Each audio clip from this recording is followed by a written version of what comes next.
quede grabado, una cosita más. No sé si a ustedes, los franquiciados o representantes, a quien le pagan la cuota, bueno, llámenlo como quieran llamarlos, les informaron que tenemos vacaciones. Tenemos una semana de vacaciones, del 24 al 29. O sea, la semana que viene hay clases, la otra no hay clases.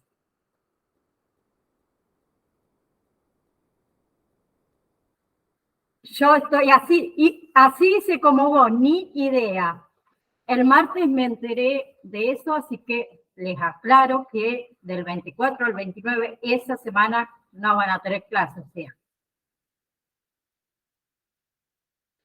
encima que vengo atrasada, voy un poquito más atrasada. Pero bueno, se los informo para que ustedes lo sepan de que había una semana de vacaciones de invierno. ¿Sí? Bien. Bueno, igualmente, profe, podrían antes de... O sea, la semana que viene no hay. Sí. ¿Qué material tendríamos que estudiar como para la próxima clase darle un pantallazo nada más, me parece? ¿Puede ser? Pantallazo. Escuchen. Voy a tratar el día de hoy terminar, obviamente con la discapacidad, seguro.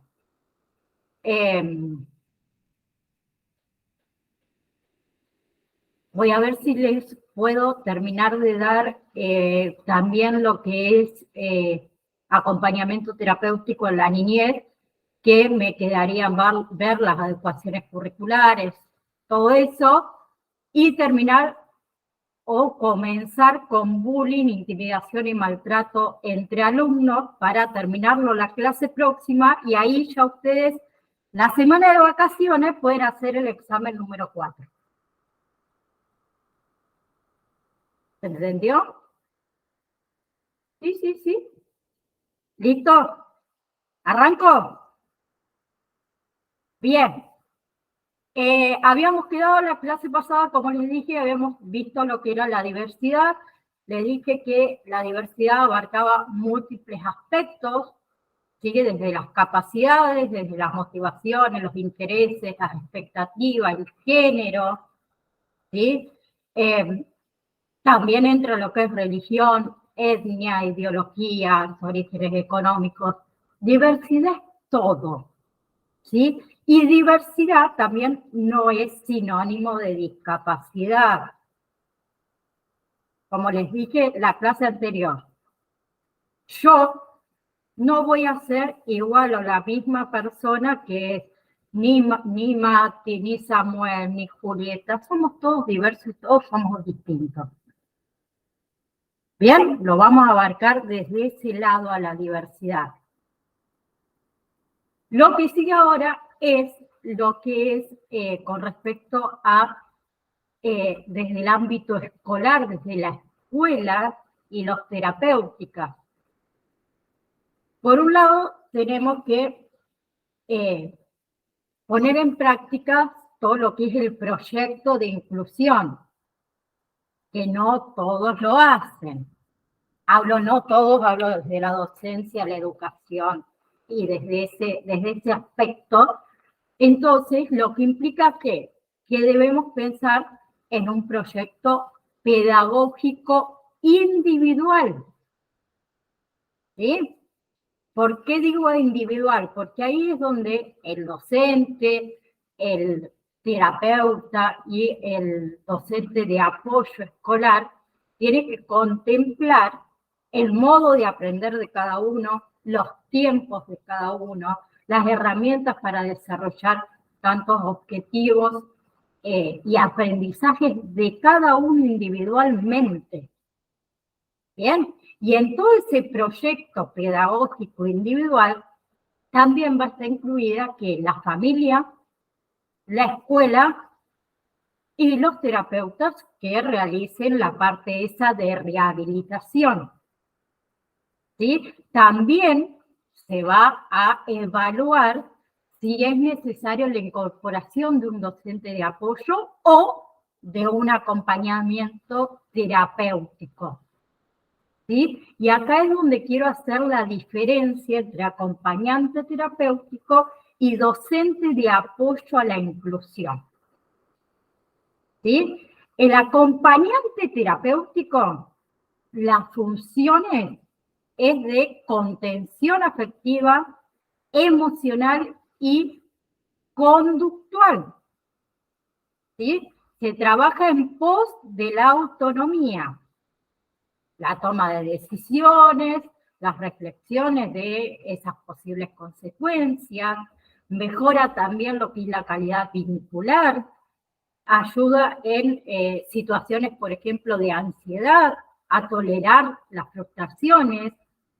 También el acompañante terapéutico atiende todos los que son aspectos afectivos, vinculares, socioculturales, por encima de los aprendizajes escolares. ¿Bien? Y la acción característica del rol es que la observación. En cambio, lo que es el docente de apoyo a la inclusión tiene un rol de mediador y también de coordinador de las actividades y relaciones que se establezcan en los sistemas de apoyo a la integración. ¿Sí? Hay una resolución, que es la resolución 1825, donde plantea ese proyecto pedagógico para la inclusión. El docente de apoyo a la inclusión tiene funciones. Funciones como primordial es con la institución, a la cual le informa, le sugiere, le orienta y le coordina las acciones a implementar. También tiene función a los docentes, acompaña y asesora y también participa en las adecuaciones curriculares. Y otra función es a los padres.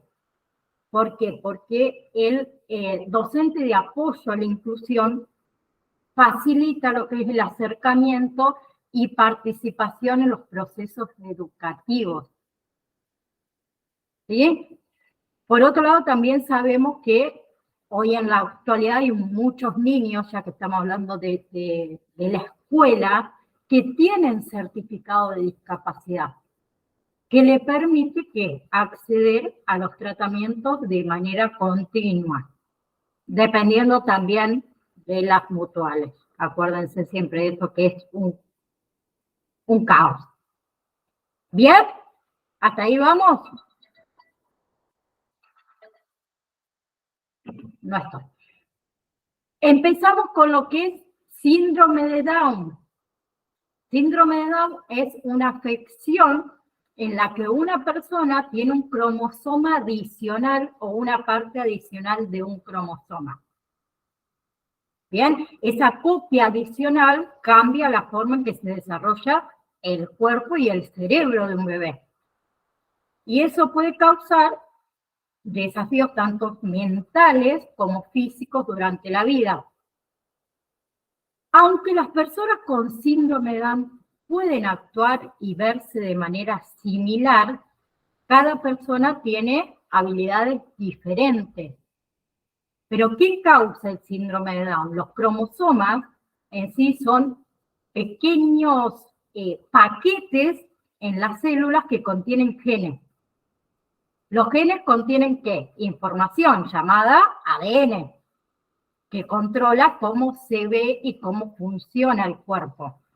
Las personas con síndrome de Down tienen una copia extra, podríamos decir, del cromosoma 21. ¿Sí? Y en algunos casos también puede tener una copia extra de la parte del cromosoma. ¿Hasta ahí vamos? ¿Sí?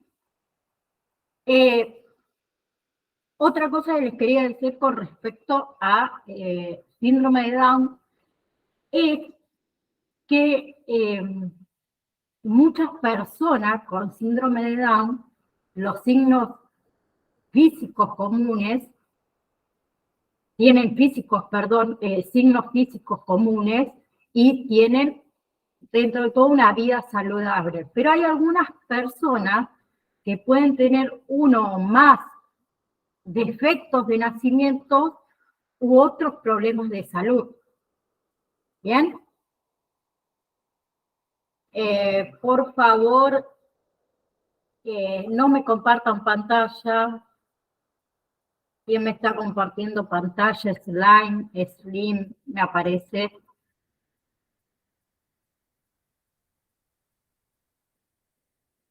¿Cómo hago para sacar esto? ¿Alguien sabe?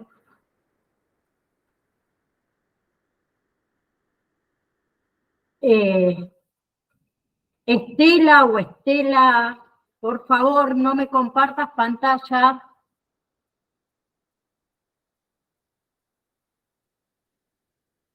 Bueno, la vamos a expulsar. Después que vuelva a entrar, denme un segundo.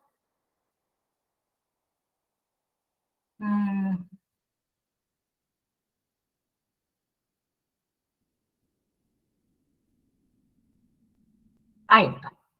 Que vuelva a ingresar.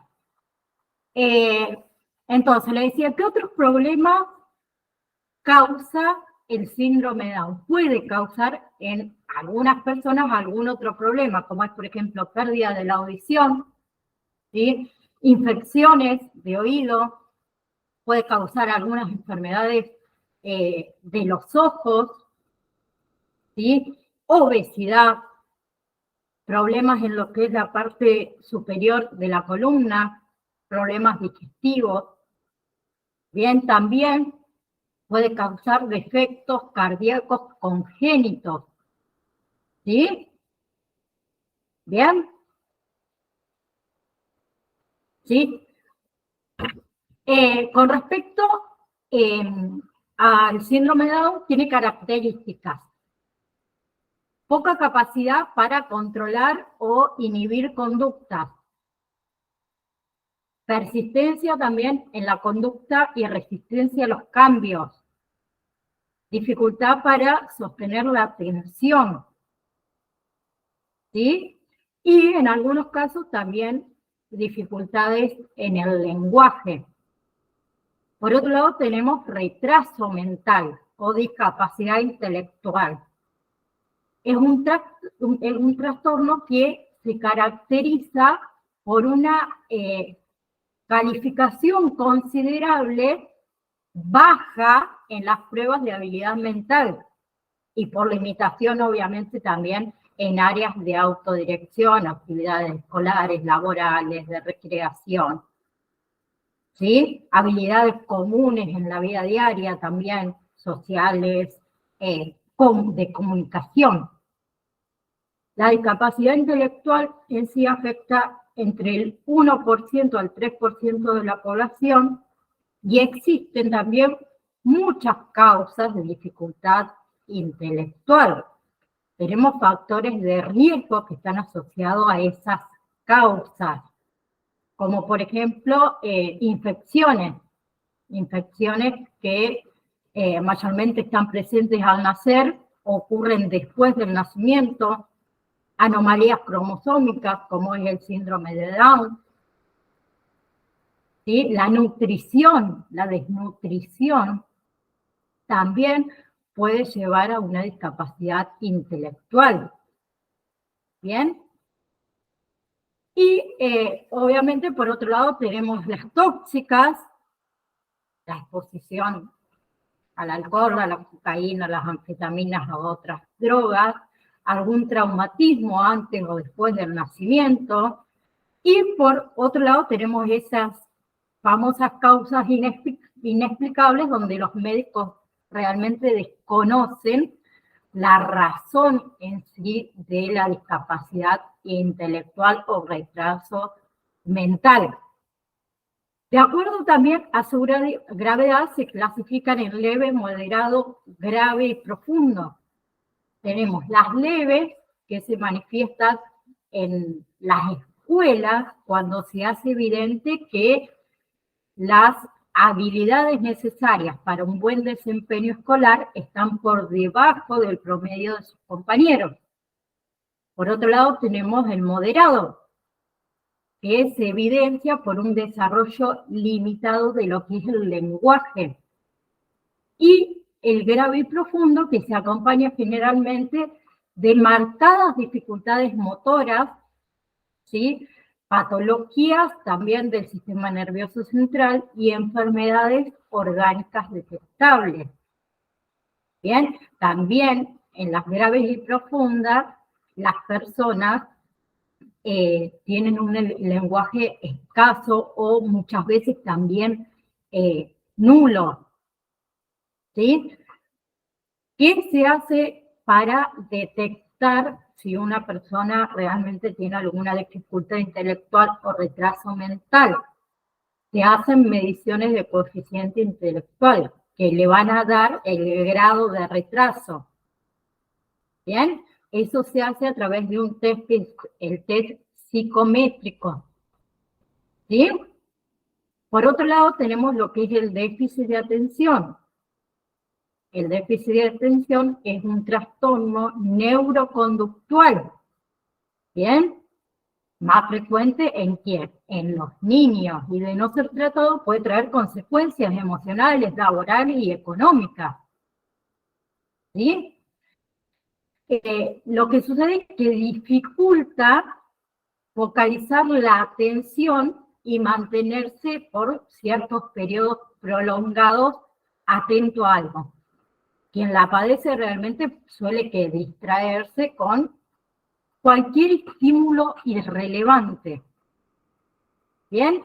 Y lo que hace es que la persona cometa errores por falta de cuidado en la tarea y que tenga dificultad en la atención, obviamente, sostenida, como para poder terminar alguna tarea, algún deber. No lo hacen porque ese niño es rebelde, como hablábamos antes. Antes nosotros éramos todos rebeldes, no teníamos un trastorno de déficit de atención o hiperactividad y demás. Bien, la atención entonces es una cualidad que nos permite a nosotros enfocarnos y hacer foco en un determinado estímulo. Y también concentrarnos en eso para mejorar el rendimiento en un tema específico. Bien, captar la atención es el paso previo al aprendizaje y a la memorización. Lo que se le pide al niño es que la atención sea selectiva y también sea sostenida. Y en el déficit de atención tenemos la atención puesta en otro objeto. ¿Sí? Por ejemplo, un niño que busca el afecto del docente, pero no pueden escucharlos.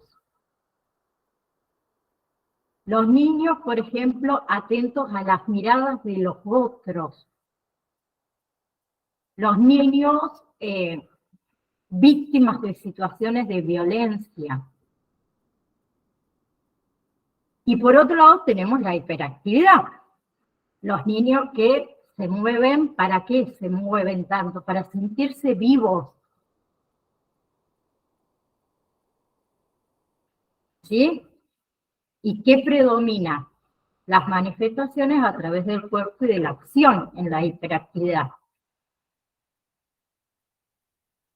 Por otro lado tenemos la parálisis cerebral, que es un grupo en sí.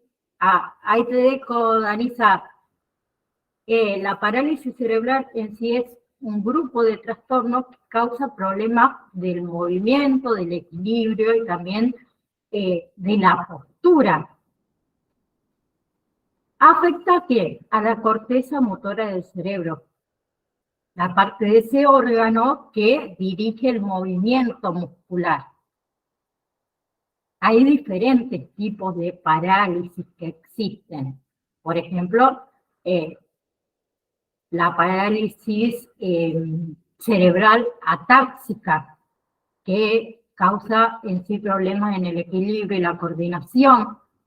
Tenemos la parálisis cerebral espástica, que es la más común, digamos, que provoca, por ejemplo, un aumento del tono muscular, también rigidez en los músculos y dificultad en lo que son los movimientos.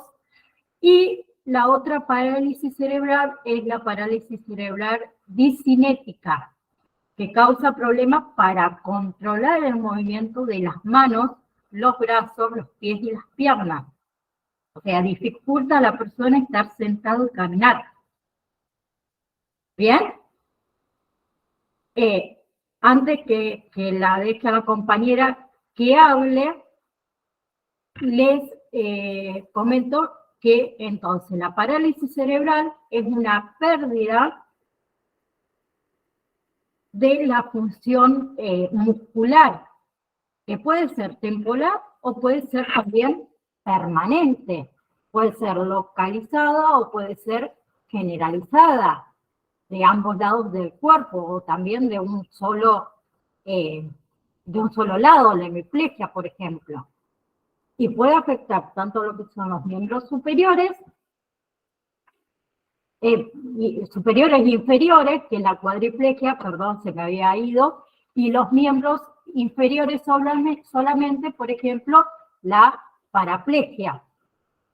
Bien, y las causas de la parálisis pueden ser trastornos genéticos, pueden ser accidentes cerebrovasculares, entre otras.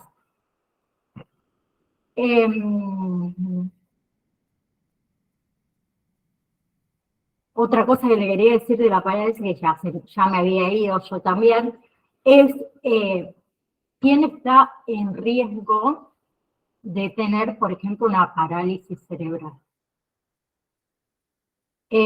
Los niños, por ejemplo, que nacen demasiado temprano, los niños que nacen demasiado pequeños, ¿sí?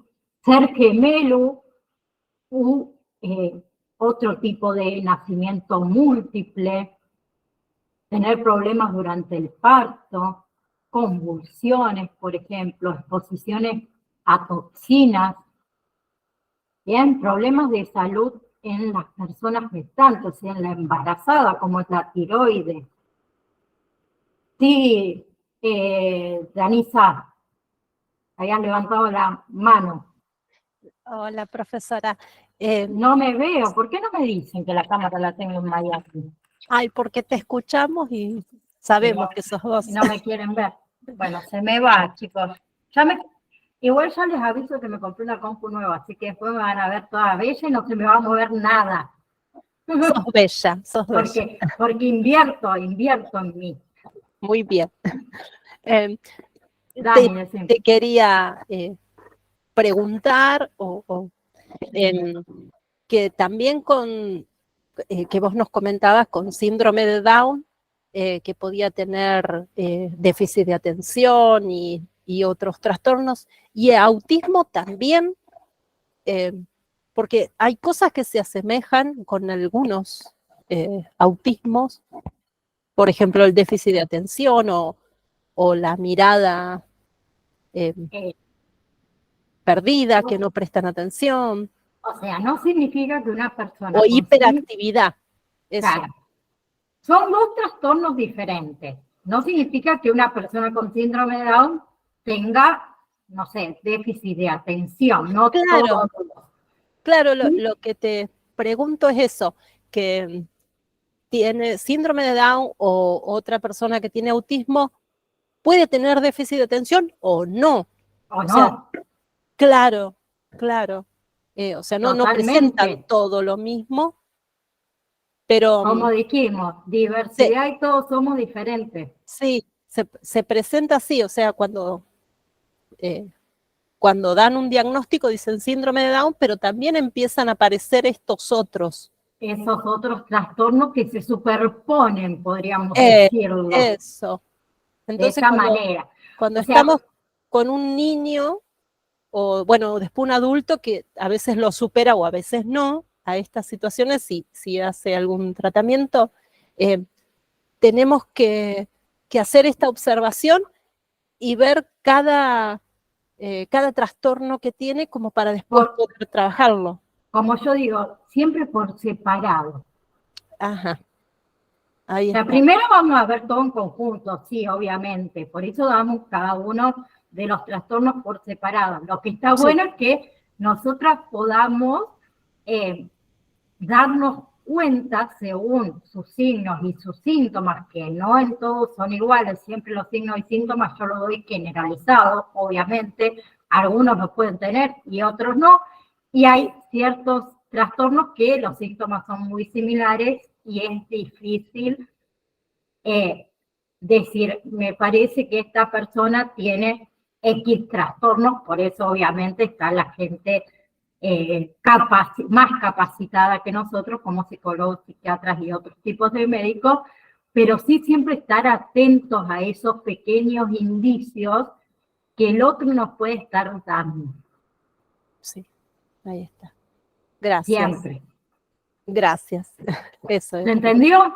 Sí, sí. O sea, que lo vemos por separado, pero pueden tener varios.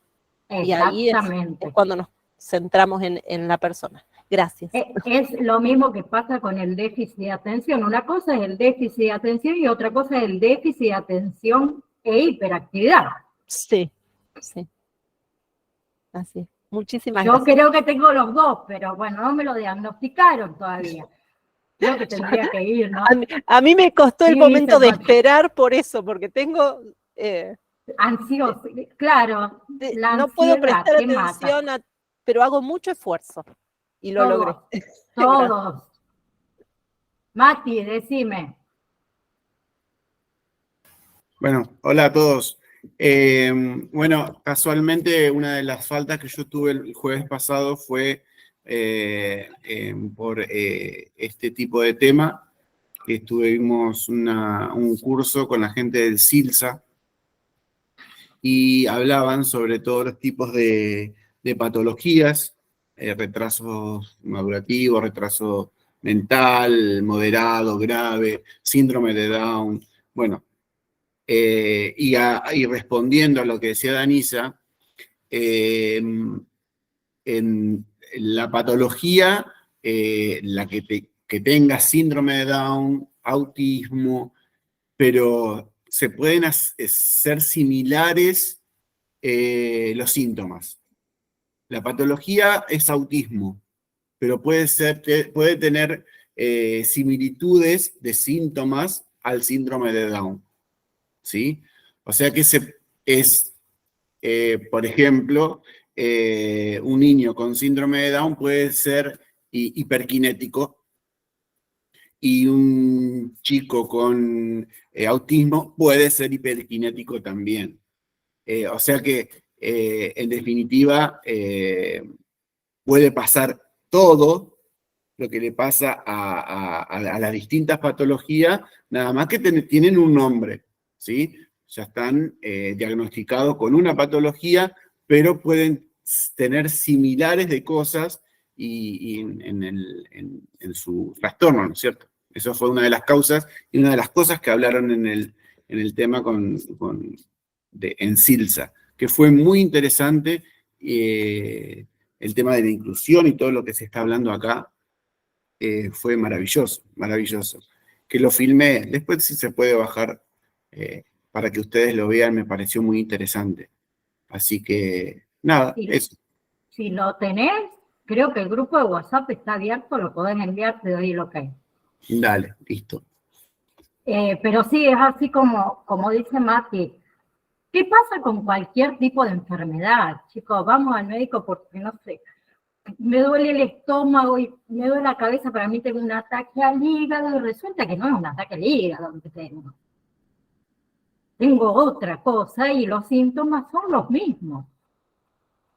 Y lo tratamos por una cosa y resulta que después eso se va complicando porque no era eso. ¿Por qué? Porque es un hilo muy finito entre un síntoma y el otro, la diferencia, por decirlo de alguna manera. Como usted lo dijo, señora profesora, a nosotros todavía no nos han diagnosticado nada, pero yo tengo un déficit de atención impresionante. Porque antes sí. no se acostumbraba a llevar al niño, como dije antes, no, es terrible, éramos todos terribles, pero quizás teníamos hiperactividad, teníamos otras cosas que no nos diagnosticaban.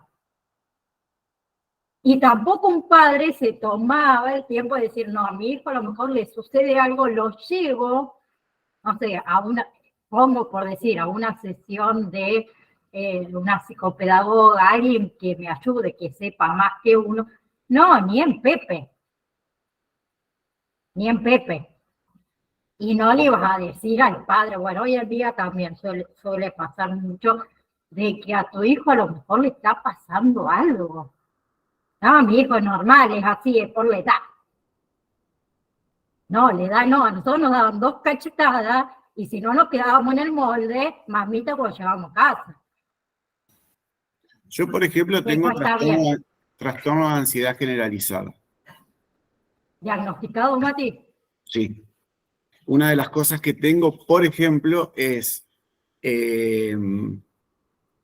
tirar la cadena antes de, por ejemplo, ir a la cocina y cuando yo voy a apagar la cocina contar hasta 10. 1, 2, 3, 4, 5, 6. Tengo un tema con los números, con el número, de contar hasta 10 para que termine rápido. Es un tema. Es un tema. Es un tema. Gracias a Dios está Pero controlado. de contar hasta 10 es también como para frenar la ansiedad. Está bien. Claro. Sí, no. No actuar en caliente sería. Cuento hasta 10 es como un y voy toque. pensando. Claro, es como un TOC. Es un muy TOC. parecido a un TOC. Es un TOC. Dentro del síndrome de la ansiedad hay un TOC. Lo mío es contar hasta 10 muchas cosas. Pero lo veo como una solución a eso, de contar hasta 10. Es porque tenés la ansiedad y para no actuar en caliente contás hasta 10. O sea, ya solo te encontraste esa solución. Eso es lo que estoy viendo. Es un método. Eso es un método. Es un método que tenés como para calmar. Bueno, por eso disfrútalo. Claro, voy a disfrutar, contar hasta 10, estoy cansado de contar hasta 10. Aprender otros idiomas, es divertido. Aprenderlo en otros idiomas. Sí, es como decimos, Mati, o sea, es un trastorno de ansiedad combinado, lo podríamos decir, con un TOC. Yo tenía un novio hace muchos años, muchísimos, muchos, 17 le hablo, chicos, cumplo 36, déjense de joder. Él tenía un problema, pero totalmente así como Mati. Él iba a apagar la luz y tenía que tocar la luz 3 veces. Él abría una canilla y tenía que tocar la canilla 3 veces. Y era todo con el 3. Era todo 3. Para mí era normal, ¿no? Pero para él, dice, en su momento, yo me acuerdo que la madre me decía, dice, a él le genera hasta vergüenza por ahí estar en público y tener que, no sé, hacer así 3 veces al mate, por ejemplo, cuando le pasaba el mate. No, es que para la otra persona por ahí también le quita un problema.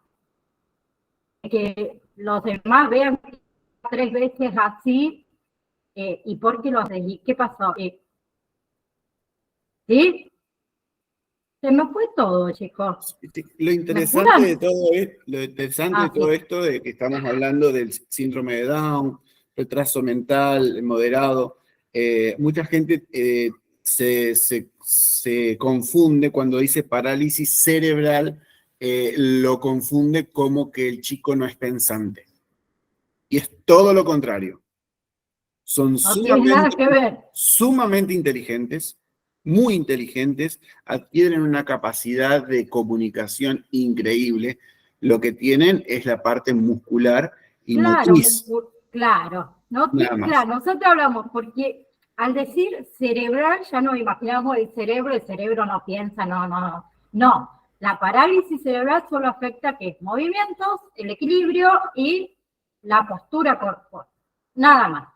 Bien, la dejo a Elizabeth, así después puedo seguir, porque después Mati me pregunta, ¿dónde vamos? Y si no puedo terminar, Mati. Elizabeth. Profe, Sí, con el tema del síndrome de Down. Generalmente uno distingue que podemos llegar a distinguir síndrome de Down por la característica física, porque después, bueno, podemos ver, por decirlo de alguna manera, una persona normal mientras está quieta, y después, bueno, empezamos a ver que es hiperactivo, que esto, que lo otro, y ahí podemos asociarlo con distintos tipos de autismo, pero para el síndrome de Down creo que la característica es la característica física, en la carita, digamos, como que uno no, mira. o sea, es lo más fácil de distinguir en lo físico. Después, con la mayoría de los otros trastornos, ya no es físico. O sea, excepto si una parálisis que te das cuenta que la persona tiene algún cierto pero déficit de atención. ¿Cuándo te vas a dar cuenta de que tiene déficit de atención? Cuando por ahí uno le quiere explicar ciertos temas o charlar de algo con tu hijo y te das cuenta que tu hijo le pasó la mariposa por el lado y fue con la mariposa. Y no le importó lo que le estabas diciendo. ¿Qué es lo que pasa en las escuelas? Sí, generalmente sí. Así que, bueno, no, eso nada más era. Bien, Elizabeth. Marcela. Hola, profe. Buenas tardes a todos. Buenas tardes. Em, bueno, ya que estamos tocando este tema de los retrasos y eso, yo quería hacer una consulta nada más con algo que está pasando también en mi familia, con una de mis sobrinas que ya tiene 20 años, pero nunca la llevaron a un psicólogo. Ella de muy chiquita sufrió la pérdida de su mamá, que es mi hermana, cuando tenía 5 años. Lo que yo noto particularmente sobre cómo ella se expresa, cómo actúa, nadie lo ha diagnosticado todavía porque no la vio ningún psicólogo, pero me parece que tiene que ver con el tema de retraso madurativo. Eh, Me interesa mucho conocer sobre eso porque obviamente una vez que la abuela que está a cargo de ella decida llevarla a un psicólogo, ¿cómo se trata el tema de retraso madurativo? Cuando es tratada por un psicólogo, ¿tiene como mejorías o puede mejorar ese trastorno o cómo es? Todo trastorno tratado por el médico correspondiente va a mejorar. Pero yo te hago otra consulta. Me voy a Sí. decir retraso madurativo. Antes de los 5 años, esta niña, ¿cómo se comportaba? Cuando estaba su mamá viva. Y en ese momento creo que era una persona, una niña, digamos, normal, no le veíamos ningún tipo de retraso. No sé si tiene que ver Puede ser que después de con la haber muerte perdido a su mamá en ese tiempo. por eso, puede tener un duelo bloqueado, que es otra cosa totalmente diferente. Exacto. Pero sí, obviamente tiene todo por ahí esto es psicólogo. Es la psicólogo. persona que está más apta, junto obviamente después seguro psiquiatra y más médico, para diagnosticar o ver qué sucede. Claro. Más si ahora tiene Lo que 20 años. Sí, 20 años, pero bueno, su mente es como de mucho más chica, es lo que pero lo que sí noto es que no es en todas las cosas, en algunas cosas, también tiene como reacciones muy violentas. Cuando está muy nerviosa o está enojada, tira cosas, reacciona rompiendo cosas, por ejemplo. Claro, también Es su hay que manera de ver, reaccionar. perdón, también hay que ver cómo se terminó de criar esa niña. Y en manos de su abuela. Bueno, pero bien, en una base familiar, digamos, con amor y contención, pero me parece que esa parte, según lo que yo veo, lo que yo puedo alcanzar a ver, es que puede tener que ver con la falta de su mamá, hace un par de años que ella falleció, porque esta nena tenía 5 años cuando falleció mi hermana. Era muy pequeña. Era muy pequeña, y pequeña, si sí. no tuvo un acompañamiento en un niño es difícil de llevar. Niño y adolescente, ya hablo también, ¿no? El adolescente, peor. Mi Son pregunta etapas. era, en realidad mi pregunta era si con un psicólogo no está determinado que sea un retraso madurativo, es lo que yo creo por lo que estoy viendo, nada más. Su No, forma de pensar en algunas cosas, la veo como una persona de su edad, pero actúa muchas veces como una persona mucho más chica. yo creo que si es, perdón, un retraso madurativo, ya a los 5 años de edad, 6, ya lo tendrían que haber notado mucho, Claro. porque es donde el niño empieza a aprender cosas. No soy Bien. psicóloga, Marcela, no soy psicóloga, No, ¿no? pero bueno, quería consultarlo porque justamente estamos tratando de esos temas, entonces, Por eso lo que me llama la atención es, digamos, que aparentemente es anterior a la pérdida de su mamá, era una niña normal, por decirlo, normal, chico, lo pongo entre comillas, ¿no? claro. Normal. Sí. Y luego, quizás por la pérdida de su mamá, quizás no la ayudaron a hacer el duelo que debería haber atravesado y demás, su rendimiento, digamos, fue decayendo, su interés, vamos a decirlo de alguna manera. Sí, interés. Permiso, Exactamente. algo para acotar. A veces no es necesario que sea solamente un niño. Podés tener 30, 40 años y a raíz de cualquier problema o accidente o algo que te haya sucedido, que te haya golpeado psicológicamente, podés quedar ciego, dejar de hablar y dejar de hacer, de actuar a lo que era esa persona antes que le sucediera algo que le Que transforme marcó. su vida. No es necesario que sea una niña. Puede suceder en cualquier momento de su vida si algo le sucedió que pudo modificar su psiquis. ¿Sí? ¿Me explico? Sí, Sí, Son tal trastornos cual. por trauma. Trastornos por trauma, digamos. Trastorno por trauma. Perfecto. así es.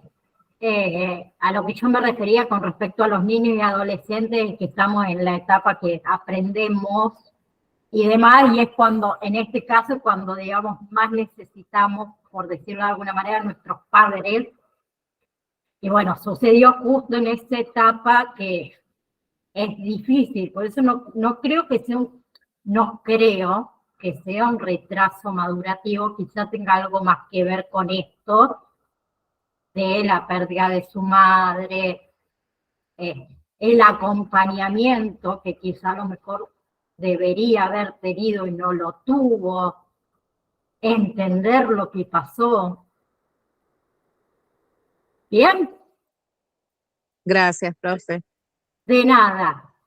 Antes que nos vayamos, adecuaciones curriculares. ¿Qué son las adecuaciones curriculares? ¿Quién es docente acá que me lo explique así en 3 palabras?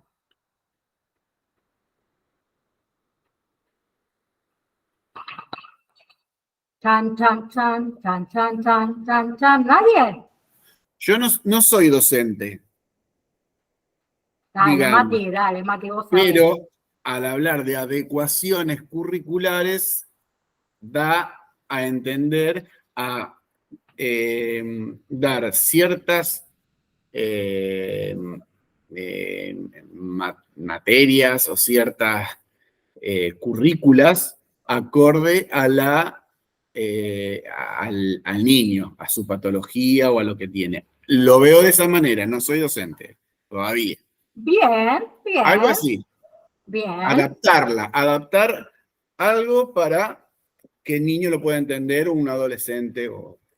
Bien, entonces, el conjunto de modificaciones, ¿sí? Que se realizan ¿a qué? A los contenidos, a las actividades, a las metodologías, a las evaluaciones. ¿Para qué? Para poder atender a las dificultades que se presentan a los niños y niñas en el contexto donde se desenvuelven. ¿Sí?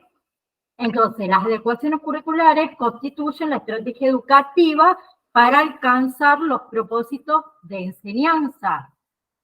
¿Sí? Fundamentalmente cuando el niño o la niña o un grupo de niños o niñas necesitan algún apoyo adicional en su proceso de escolarización. ¿Bien? Las adecuaciones curriculares también se deben tomar en cuenta que los intereses, las motivaciones y las habilidades de cada uno. ¿Sí? ¿Para qué? Para que tenga eso que un fin, un impacto significativo en el aprendizaje de ese niño, niña o grupo. ¿Sí? ¿Hasta ahí vamos? Tenemos dos clasificaciones. Por un lado, adecuaciones curriculares de acceso al currículum o adecuaciones poco significativas, que consiste, se refiere a qué? A las necesidades, por un lado, de adecuar las aulas y las escuelas a las condiciones propias de los alumnos y alumnas, ¿sí? Como por ejemplo, elementos personales, materiales esenciales, ¿no? Se me va la cámara, ahí está. Bueno, no quiere, no importa. Y por otro lado, consiste en modificar ciertos aspectos de lo que es el método de enseñanza, de forma que los alumnos con alguna particularidad, tanto física o cognitiva, puedan estudiar el currículum educativo normal. ¿Sí? Que no tengan que ir a una escuela especial como antes hacíamos, que no, escuela especial, escuela común normal no podés. Bien. Y por otro lado tenemos las adecuaciones significativas, que se caracterizan en sí por un cambio profundo en lo que es el contenido a estudiar por parte de un alumno. ¿Bien? ¿Sí? ¿No? ¿Más o menos? Por otro lado, tenemos lo que es la diversidad, que deriva en ¿qué? En necesidades educativas. A partir de ese reconocimiento de la diversidad como un hecho tanto universal y necesario, se interpreta la diversidad en el ámbito educativo como un factor fundamental para favorecer una educación de calidad y para incrementar también ese carácter enriquecedor de la convivencia. Tenemos la accesibilidad, que significa que asegurar que las personas con discapacidad, en este caso, tengan acceso a los espacios, a la información, a la comunicación que esté disponible para el público. ¿Sí? O sea, proporcionadas a ellos. El que tiene discapacidad visual tendría que todos los libros y todas las cosas estar escritas en braille. No lo tenemos. Arranquemos por ahí. Ejemplo. Las personas que tienen discapacidad, vamos a suponer visual, que no puedan leer un libro, el libro debería estar en algún formato auditivo para que esta persona tenga acceso a él, que no lo tenemos. Porque vamos a hablar con la realidad, chicos, no está. Después hablamos de inclusión y todo lo demás, pero venimos atrasados 1000 años luz y más. Bien. Y por otro lado tenemos lo que son los ajustes, que se refiere a, un pelo en el ojo, a modificaciones y acomodaciones, podríamos decir, necesarias y adecuadas que son requeridas para un acceso particular para asegurar que la persona con discapacidad pueda disfrutar o ejercer todos sus derechos. Rampas para gente que en silla de rueda, con discapacidad visual, que no las hay en todos lados. Llegás a una esquina, no hablo solo de la escuela, hablo en general. Llegás a una intersección de calle, una esquina, y no hay rampa. O en la rampa estacionamos el auto porque no había lugar. Creo que eso pasa más por educación, pero bueno. Con respecto a los ajustes razonables, significa que las escuelas tengan los recursos para proporcionar los apoyos individuales que un alumno pueda requerir para ir a la escuela plenamente, para participar de la escuela plenamente, sin suponer un peso excesivo para la escuela. Por ejemplo, un currículum modificado, ayuda adicional quizá para el maestro de aula, tiempo adicional quizás para hacer un examen, ¿sí? O quizás una escuela de 2 pisos, supongamos, mover una clase del segundo piso a la planta baja un estudiante que tiene algún impedimento de movilidad. ¿Sí? Que se puede hacer, que no necesitan un gasto, por ejemplo, económico. ¿Bien? Hablando de eso, les cuento, mi hija iba, porque bueno, nos mudamos de ciudad, iba con un niño con enanismo al jardincito. En el jardincito todo ok, porque era todo chiquitito, vieron cómo el jardincito es todo pequeño. Cuando este niño pasa a la primaria, desde la escuela llamaron a su madre y en ese momento al acompañante que estaba con él para que les indiquen qué modificaciones debían hacer en el colegio para que este niño se sienta bien. ¿Qué sucedió? Por ejemplo, en el baño, claro, el baño era, o sea, el inodoro, por ejemplo, era de tamaño normal y Valentino en primer grado no llegaba a subirse para ir a los... ¿Qué hicieron? Para no modificar, digamos, no comprar un inodoro nuevo, comenzaron a hacer como escalinatas. ¿Sí? Entonces él tenía en el baño su escalinata, por decirlo de alguna manera, su escalerita para él poder lavarse las manos, para poder ir al baño, que son pequeñas modificaciones que hacen bien al otro. ¿Sí? Son ajustes que son razonables, como dijimos antes, para la accesibilidad de cada persona con algún cierto tipo de discapacidad. ¿Sí? Sí. En la clase, en el curso que hicimos el otro día, justamente había chicos en silla de ruedas. Bueno, en la escuela técnica 612 de acá es doble piso, doble planta, donde implementaron el ascensor, hicieron rampas, las puertas eran mucho más grandes, los baños son adaptados para, te estoy hablando, una escuela de 10. Está así. Pero bueno, Coronda es una ciudad donde no se puede ni nosotros caminar por veredas. En Santa Fe se ha implementado para las personas con distintos niveles de cegueras, porque hay distintos niveles de cegueras, donde hay las baldosas, tienen como un braille para que vayan caminando y ellos puedan doblar, seguir, saber dónde está la vereda y todas esas cosas. No en todos lados, Mati. No en todos lados.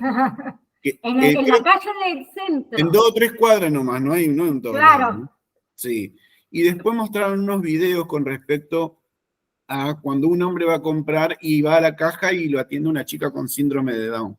Entonces pide hablar con la gerente, porque no quería que lo atienda porque pensaba que no la atendía. Y viene una gerente con síndrome de Down. Entonces le explicó que ellos son los gerentes y dueños del lugar. Otro con sordera, una mujer choca su carrito con un hombre y le pedía que se corra, y le empezó a gritar, a insultar. El hombre no le escuchaba. Bueno, hasta que lo choca ella con el carrito y se da vuelta y el hombre le dice que no sabe hablar. Hay muchas cosas, obviamente, que nosotros como seres, como personas, debemos aprender primero para hacer. Hay tanto que nosotros tenemos que aprender de la vida cotidiana, muchísimo, que no lo estamos haciendo. De ayudar, de cómo ayudar a una persona a bajar, a subir con su silla de ruedas, a cómo acompañar a cruzar la calle. No porque es ciego, lo agarrás y lo llevás, porque ellos pueden dejar el auto en la vereda para lavarlo y que va una persona ciega y se lo choca. Se lo choca. Hay muchas cosas que nosotros debemos aprender y la mejor forma es preguntando. Aprender. ¿Qué necesitas? Claro, ¿Qué necesitas? educarnos. ¿Cómo te puedo ayudar? Eso es fundamental. Hola, ¿cómo te puedo ayudar? Porque las personas hipoacúsicas pueden entendernos a través de leyéndonos los labios. Mi tío, sordomudo, él nos entendía mucho con respecto a eso. Y la mejor forma, gente, es preguntando, simple, sencillo, ¿qué te puedo ayudar? Nada más, al hipoacústico, porque no es sordomudo, no existe el sordomudo, tiene problemas de sordera, por eso no puede hablar, y a las distintas dificultades que tienen las personas que son ciegos leves, moderados, a total. Es decirle eso, ¿cómo te puedo ayudar? No sostenerme la mano para cruzar la calle, no agarrarme las cosas y tirarme, porque se arman un despelote por querer ayudar, por no solamente no preguntar. Así es, sí, Mati, totalmente. Chicos, la clase que viene me queda ver que tengo que terminarlo, los juegos con respecto a las diferentes discapacidades, o sea, motoras y demás. Me queda ver bullying, los diferentes tipos de bullying que hay. Y si no me equivoco, denme un segundo, lo que es escuela, familia y discapacidad. Así que sí o sí, tengo que terminarlo la clase que viene.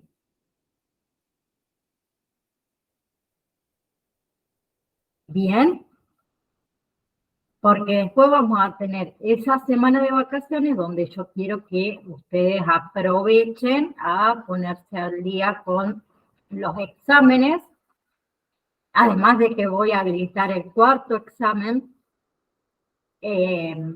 para poder, después de las vacaciones,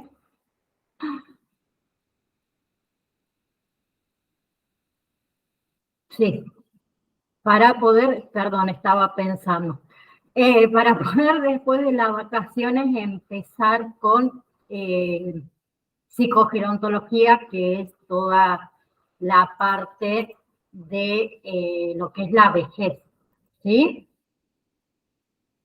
¿Bien?